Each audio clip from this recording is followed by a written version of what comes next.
ისევ გონება და ისევ მისი უამრავი შესაძლებლობები. მე ჩემი შესაძლებლობების ფარგლებში ვცდილობ ადამიანებს ვასწავლო და გაუზიარო ის უდიდესი გამოცდილება, რომელიც ჩემმა განვლილმა ცხოვრებამ გამომატარა. მაგრამ დამაჯილდოა უდიდესი ჯილდოთი, რადგან მიიღო ცხოვრებისგან ის, რაც მე მომეცა, მხოლოდ ჩეუთახვედრი გახლავთ. ბევრი განსაცდელი გამომივლია, ბევრი ქარცეცხლი მიგემია, ბევრი შინაგანი ბრძოლა მაქვს გადატანილი, რომ ყოფილიყავდი ის, ვინც ვარ დღეს. მე გიყვებით იმ საოცარ ისტორიას, რომელიც ჩემი ცხოვრების განმავლობაში იწერებოდა. ის ადამიანები, რომლებსაც მცირეოდენი მაინც გწამთ, ჩემი ბევრს გაიგებთ, გაიაზრებთ, გააცნობიერებთ, თუ რა არის ჩვენი ცხოვრება და შესაბამისად დღეს თუ რაიმეთი უკმაყოფილო ხართ, რომ არ მოგეცათ უფლისგან, ისე როგორც თქვენ გსურდათ, ხვალ უკვე მადლობას შესწირავთ მას იმისთვის, რომ რაც გაქვთ, ეს ყველაფერი მხოლოდ მისი მადლია. კაცობრიობის არსებობის მანძილზე ადამიანებს უამრავი განსაცდელი ევლინებოდათ, შიმშილი, ომები, ბუნებრივი სტიქიები, მაგრამ ადამიანი ამ ყველაფრიდან მაინც ახერხებდა თავის დაღწევას. თუმცა ის განსაცდელები, რომლებიც ჩვენ დროდადრო გვევლინება, ისევ ჩვენი სიძლიერისთვის, უკეთესი ხედვისა და აზროვნების გადაფასებისთვის არის საჭირო. როდესაც ამ ყველაფერს ჩვენ თავს დავახსენებთ, ადამიანთა ის დიდი ნაწილი, რომლებმაც რაღაც დონეზე გაიაზრეს ეს საშიშროებები, უკვე სხვა თვალით შეხედავენ ბევრ რამეს. უფრო მეტად დააფასებენ ადამიანები ერთმანეთს, ბევრი სიძულვის, სიყვარულით შეცვლის, იმას, რასაც არ გვეგონა, რომ ფასი ჰქონდა, უკვე ფასი მიეცემა. ამით იმის თქმა მინდა, რომ ყველა განსაცდელი ადამიანს ფოლადივით აწვრთობს, აძლიერებს და უფრო აახლოვებს ღმერთთან. თუ მოხდება ისე, რომ კაცობრიობა მიუახლოვდება მცირედითაც კი ღმერთს, ამ შემთხვევაში ჩვენ მივიღებთ კოსმოსის ზედა ფაქიზის სულიერი დონეებიდან წამოსულ ენერგიებს. როდესაც ადამიანი ამ ენერგიებით დაიწყებს საზრდოობას, ყველაფერი უკეთესობისკენ შეიცვლება. ის, რაც ჩემში მოხდა, რადგან მე ვიღებ უფლის ღვთიურ ენერგიას, ეს ნიშნავს, რომ ჩემი ვიბრაცია კოსმოსში უფრო ზედა დონეებს მიუახლოვდა, ვიდრე სხვა ჩვეულებრივი ადამიანისა. ამ ყველაფერმა სხვა თვალით დანახული სამყარო მაჩუქა, მუდმივი ჯანმრთელობა, ბედნიერების ზღვა, რომელიც არასდროს ილევა და ღვთიური სიყვარული, რომელიც არის არსი ადამიანის ცხოვრებისა. იმისა, რასაც ჩემს პაციენტებს ვურჩევ ხოლმე, რომ მომართეთ გონება დადებითი აზრებისკენ და ყველაფერი კარგად იქნება. არის შემთხვევები, როდესაც მეუბნევიან მომართე გონება, შემოუშვი ჩემში ბედნიერება, მაგრამ ხდება ისე, რომ ჩვენ გზა და გზა მაინც გვევლინება ცუდი განსაცდელები და ეს ხდება მაშინ, როდესაც ყველაზე ბედნიერად ვძნობთ თავსო. პირველი რასაც გეტყვით, აბსოლუტური ბედნიერება არ არსებობს, მაგრამ ჩვენ უნდა შევეცადოთ ამ რთულ ცხოვრებას ისე აუწყოთ ფეხი, რომ რაც შეიძლება ყველაფერი კარგად გქონდეს.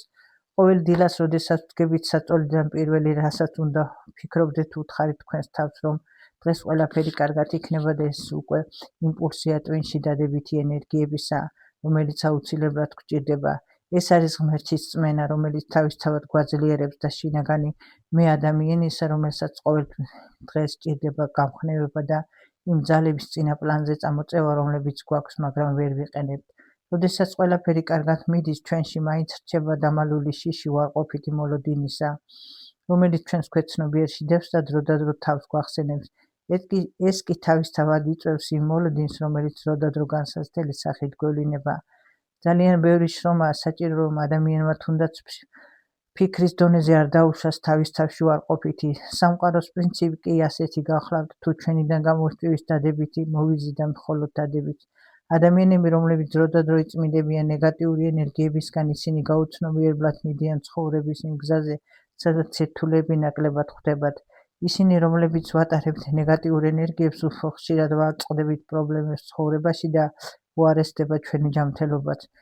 მე ჩემის მხრივ მზად ვარ დავეხმარო ყველა იმ ადამიანს, რომლებსაც სურვილი და ნება აქვთ გაიწმინდონ ნეგატიური ენერგიებისგან, რადგან ამდენიც არ უნდა გაისაძოთ, ვერ მიიღებთ კუთვნის ცხოვრებისგან, რადგან ის, რაც ხვევს ადვილად გამოსდით, იგივე ჩვენთვის ძნელად მიიღწევა.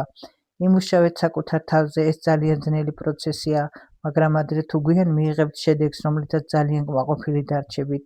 დიდი მნიშვნელობა აქვს ჩვენს გარშემო მყოფ ადამიანებს, რადგანაც ერთმანეთში ვცვლით იმ უხილავ ენერგიებს, რომლებიც ერთმანეთს ვასაზრდოებთ. რამდენადაც ვართ დადებითი ენერგიების გამცი, იმდენად ჰარმონია ურთიერთობაში და წინსვლა გარანტირებული გვაქვს ცხოვრებაში. გონება ჩვენი ღირებულების მთავარ საწყისს წარმოადგენს, რამე თუ გონება ადამიანისა არის ის, რაზედაც დგას ჩვენი აზროვნება, რომელიც მართავს შემდგომში ჩვენს ცხოვრებას. რაც უფრო კარგი აზრი მოგდის ჩვენ გონებაში, მით უფრო კარგ საქციელით ვახორციელებთ მას. მთელი ჩვენი გააზრებული ცხოვრება ბოლომდე დამოკიდებულია ჩვენს გონებაზე. ძალიან დიდი მნიშვნელობა აქვს მიღებული ინფორმაციას, როგორ გადაავამუშავებთ ჩვენი გონება და შესაბამისად მივცემთ მიმართულებას. არ არსებობს ზღვარი, რომელსაც ჩვენი გონება ვერ გადალახავს, რადგან ბევრმა არც კი იცის მესამე თვალი სწორედ გონების თვალია, რომლის საშუალებითაც ჩვენ შეგვიძლია გავიდეთ სამყაროში, ავიღოთ და რაც მთავარია, როგორც კინოსურათი წინსრებით ნახოთ ყველა მოვლენა, რომლებიც შემდგომში როგორც წინასწარმეტყველება, ისე შემოდის ჩვენში. იყავით სუფთა, ნათელი გონების ადამიანები და ყველაფერი კარგად იქნება. ადამიანის გონება და მის შესაძლებლობები ჯერ კიდევ კაცობრიობისთვის აუხსნელი ფენომენი გახლავთ. ჩვენ შეგვიძლია შევიმეცნოთ სამყაროში ყველაფერი, მაგრამ არ შეგვიძლია შევიმეცნოთ საკუთარი თავი, რადგან ადამიანს გააჩნია უამრავი დამალული შესაძლებლობა, რომლებსაც ჩვენ უბრალოდ არ ვაქცევთ ყურადღებას. თუ მოხდა და ჩვენ გავაღებთ გონების კარი, აი აქ უკვე იწყება უსასრულო სივრცე, რომლის ათვისებაც იწყებს ადამიანი, მაგრამ ეს სივრცე იმდენად იშლება, ეს უკვე დაუსრულებელი პროცესი ხდება. ადამიანის გონებას გააჩნია უამრავი შესაძლებლობა, მას შეუძლია იმოგზაუროს სამყაროში, გავიდეს კოსმოსში, აიღოს და შემოიტანოს ინფორმაცია ჩვენს ტვინში და ხდება ისე, რომ ჩვენ ჩვეულებრივად შეგვიძლია აღვიქვათ კოსმოსი, როგორც ჩვენი მატერიალური სამყარო.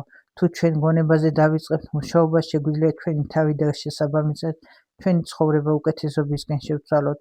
ხვდებიან პაციენტები, რომლებსაც ფიზიკური ტკივილები არ აწუხებთ, მაგრამ თავს გამუდმებულად ცუდად გრძნობენ. ამ ყველაფერს მოსდევს შიშის გრძნობა, რომ რაღაც ცუდი სჭირთ და ვერ გაუგიათ რა. ასეთ პაციენტებს ურჩევ გაიწმინდონ გონება. გონება არის კომპიუტერული პროგრამა, რასაც ჩავწერთ, იმასვე ამოგვიგდებს. როგორ გავიგოთ ეს? თუ ადამიანს თავის გონებაში გამუდმებით შეაქვს შიშის უარყოფითი მოლოდინის განცდები, გონებაც შესაბამისად გადაერთვება იმ მოლოდინზე, რომელსაც ჩვენ დაუნებურად ვაპროგრამებთ.